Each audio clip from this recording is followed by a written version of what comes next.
Yes, you could change it from the right front to the right rear tire.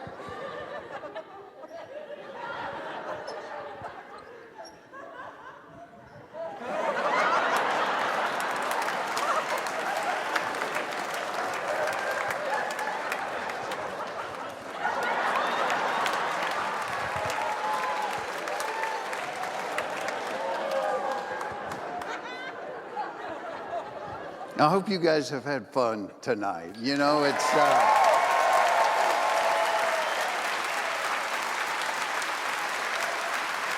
Thanks.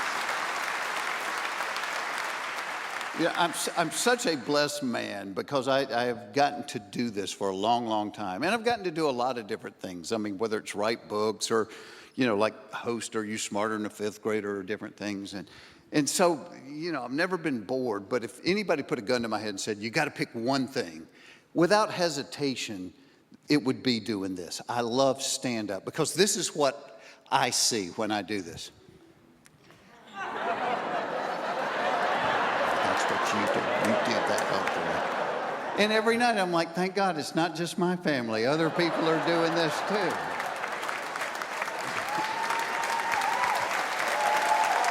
None of us have it figured out. Everybody's family is crazy.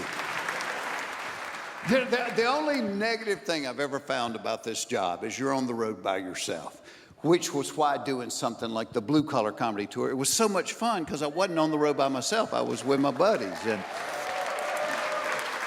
people will always say, oh, I bet y'all have so many funny stories from when y'all are on the road together. And there's a ton of them.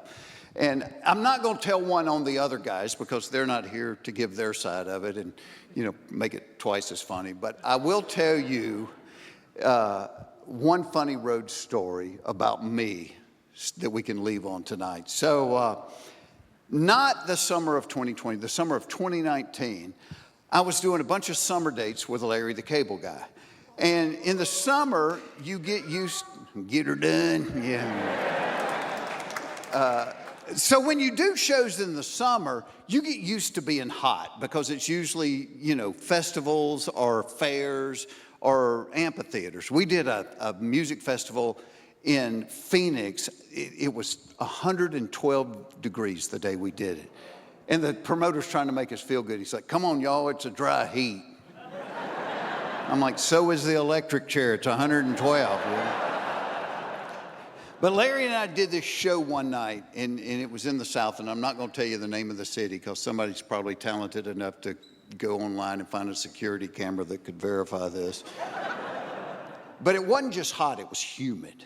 And you can see, I don't sweat very much, but this night, 10 minutes into the show, I am dripping. I mean, it's just dripping off my nose. 30 minutes into the show, I look like I'm in a wet t-shirt contest. I mean, like somebody sprayed me with a fire hose. I don't think I've ever sweated that much in one night.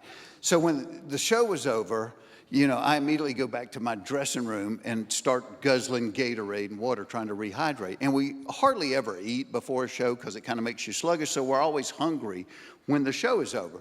So I'm in my dressing room chugging the Gatorade, and I hear Larry the Cable Guy coming down the hall. Well, he swings into my doorway, and he's like, hey, let's go eat. And Larry says this a lot. And I usually go because it's fun to watch Larry eat. I mean, he can go. But you know how you get when you get too hot? You don't feel like doing anything. And I said, dude, I got too hot tonight. I'm not hungry.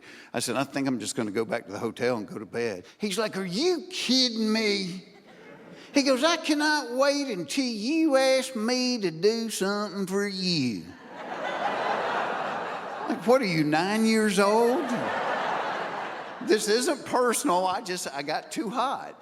And so I got in the van. They took me back to the hotel. And anybody that makes their living on the road, you know, you have your little routine. Like, I always like it really dark in a room, so I'll turn the lights down low. I like it cool. I'll turn the thermostat down. But every day you're changing cities, and every hotel room's a little bit different. And so one of my tricks is I'll always turn the lights on in the bathroom, and I'll shut the door, but that way if I have to get up in the middle of the night, at least I can orient to, you know, what this particular hotel room is like. And I usually sleep in my underwear, but this night they're soaking wet. And I told you I only packed 3 pair, you know, so. And I'm like, I'm not sleeping in wet underwear, so I peel them off and I flop in the bed naked and I'm out. Well, I wake up about 1:30 in the morning and I really, really, really, really have to pee. Any guy over 40 knows what I'm talking about. You have to pee too much to go back to sleep. There's no way you're going back to sleep. But you don't really want to wake up. You just want to go get this act over with and get back in the bed. So I get up and got my eyes about half open. I see the light and I walk in there. Well, as soon as the door closes, I realize I'm in the hall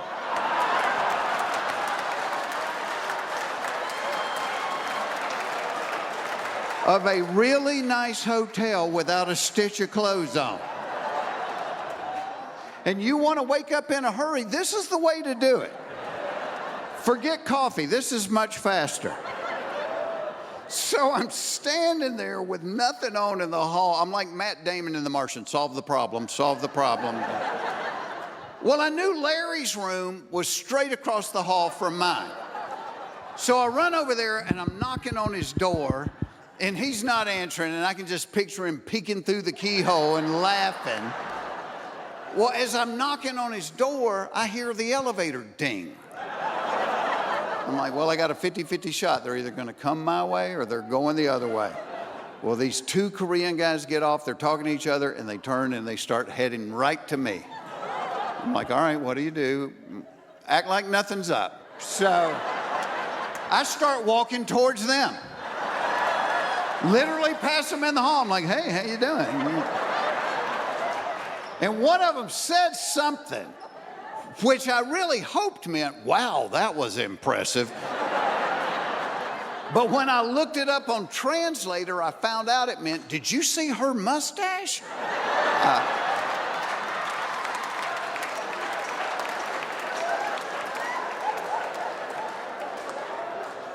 So I knew I couldn't get on the elevators. I know elevators have cameras on them. I don't want to get on the elevators. And I'm like, what the heck do I do? Well, I saw like the exit sign over the door for the stairwell. And I'm like, at least get out of the lighted hallway into the stairwell and then try to come up with a plan. And I'm hoping as I'm running down the hall that there'll be a trash can there with a trash bag that I can pull out and wear like a sundress, or something. So I get into the stairwell and there's no trash can. And I'm trying to think my way through what to do, and I noticed there's a couple of empty beer cans on the floor. Well, the reason I got up in the first place was I had to pee. I have no idea how long I'm going to be in this stairwell, and I'm not proud of this, but I picked those beer cans up and I peed in them and put them back. I feel terrible about it. Because I know somewhere down the road somebody's going to have to clean them up. But it was old Milwaukee, and I figure they'll pick them up and go, yeah, that's old Milwaukee, all right. So,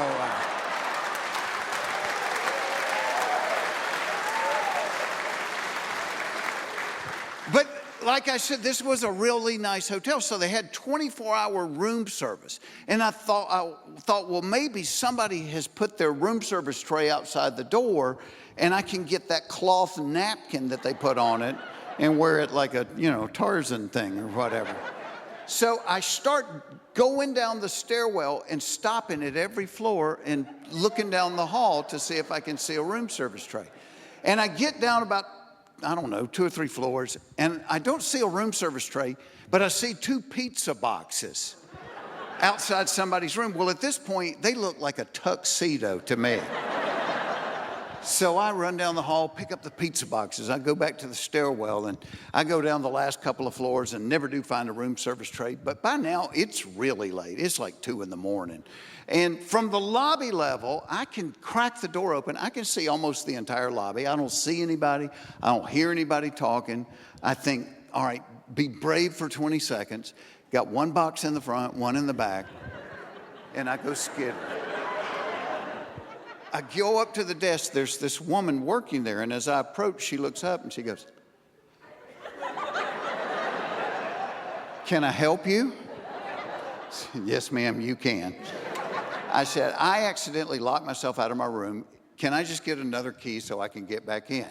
And she goes, "Do you have any identification?" I said, I do, but it's in my other pizza box. I'm like, no, I locked myself out of my room. I have nothing.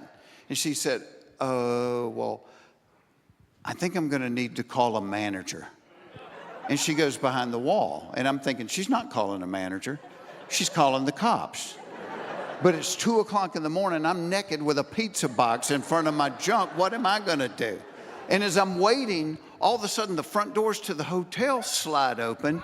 And in walks Larry, the cable guy, and our tour manager. And I'm like, thank you, God, this is answered prayer. Now they come walking across the lobby. Again, I am naked, holding a pizza box. Larry walks up, he doesn't say, oh my gosh, bud, what happened to you? He looked at me, he looked at the pizza box, he goes, I thought you said you wasn't hungry.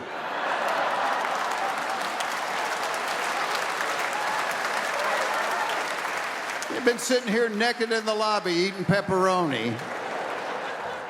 I said, dude, I accidentally locked myself out of my room. Well, about that time, here comes the front desk lady back, and now she's got a security guard with her. I said, Larry, I need you to do me a favor. Please tell her who I am so she can give me a key and I can get back in my room. He looked at me and he looked at her and he goes, I have never seen him before in my entire life. And he got on the elevator and went up. Now, thankfully, the security guard burst out laughing. He recognized both of us. This was like the nicest guy I think I've ever met in my life. And he got the emergency key. He rode up the elevator with me in the pizza box and walked me down the hall, let me in my room. I said, wait right here. I went and got my wallet. I gave him a $100 bill. I'm like, thank you so much. Please never tell anybody about this. And now I'm telling y'all for free. Yeah. So I got back in my room, I put on my sweatpants and my t-shirt and made sure I had that room key in my pocket. And I waited about 10 minutes and I walked back across the hall and I knock on Larry's door. He opens the door, he's still laughing.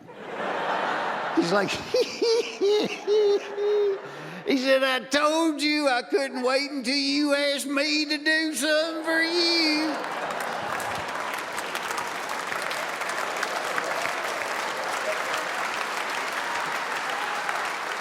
I said, all right, you got me. I said, are we even? He's like, yeah, we're even. I said, well, just to prove I don't have any hard feelings, I went and got you.